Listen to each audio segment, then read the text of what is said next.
ದೇವಸ್ಥಾನದ ಬಗ್ಗೆ ಮಾತಾಡಿದ ಸಮೀರ್ ಅಂತ ಹೇಳ್ತಾ ಇದ್ರಿ. ಏನ್ ಮಾತಾಡಿದ ಸಮೀರ್? ಹಿಂದೂ ದೇವಸ್ಥಾನ ಹಿಂದೂಗಳದ್ದೇ ಇರಬೇಕು ಅಂತ ಹೇಳಿದ ಅವನು, ಹಿಂದೂಗಳದ್ದು ಅಲ್ಲ ಅಂತ ಹೇಳಿಲ್ಲ. ನಾಚಿಕೆ ಆಗ್ಬೇಕು ನಿಮಗೆ.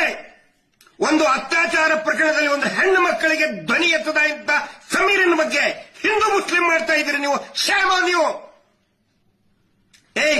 ನಿಮಗೊಂದು ಪ್ರಶ್ನೆ ಕೇಳ್ತೀನಿ, ಒಂದೇ ಒಂದು ಪ್ರಶ್ನೆ.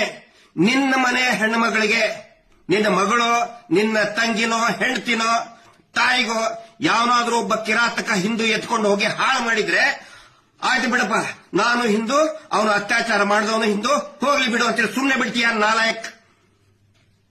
ಒಬ್ಬ ಮುಸಲ್ಮಾನ ಹೆಣ್ಣು ಮಗಳನ್ನ ಒಬ್ಬ ಮುಸಲ್ಮಾನ್ ಕಿರಾತಕ ಎತ್ಕೊಂಡು ಹೋಗಿ ಅತ್ಯಾಚಾರ ಮಾಡಿ ಹಾಳು ಮಾಡಿದ್ರೆ, ಆಯ್ತು ಬಿಡಪ್ಪ ಮುಸಲ್ಮಾನ್ನೇ ಮಾಡಿದ ಬಿಡು ಅಂತ ಯಾರಾದ್ರೂ ಸುಮ್ಮನೆ ಬಿಡ್ತಾರ?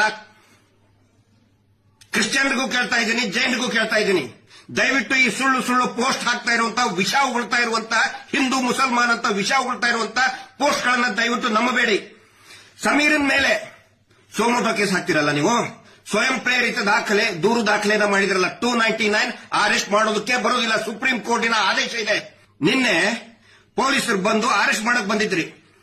ಈ ಕೋಮು ಗಲಭೆ ಎಬ್ಬಿಸ್ತಾ ಇರುವಂತ ಫೇಕ್ ಅಕೌಂಟ್ ನಲ್ಲಿ ಹಿಂದೂ ಮುಸಲ್ಮಾನ್ ಮಾಡ್ತಾ ಇದಾರಲ್ಲ, ಅವ್ರ ಮೇಲೆ ಯಾಕೆ ಸೋಮೋಟೋ ಕೇಸ್ ಇವತ್ತಿನವರೆಗೂ ರಿಜಿಸ್ಟರ್ ಆಗಲಿಲ್ಲ ಅನ್ನೋ ಪ್ರಶ್ನೆಯನ್ನ ನಾನು ಕೇಳ್ತಾ ಇದ್ದೀನಿ.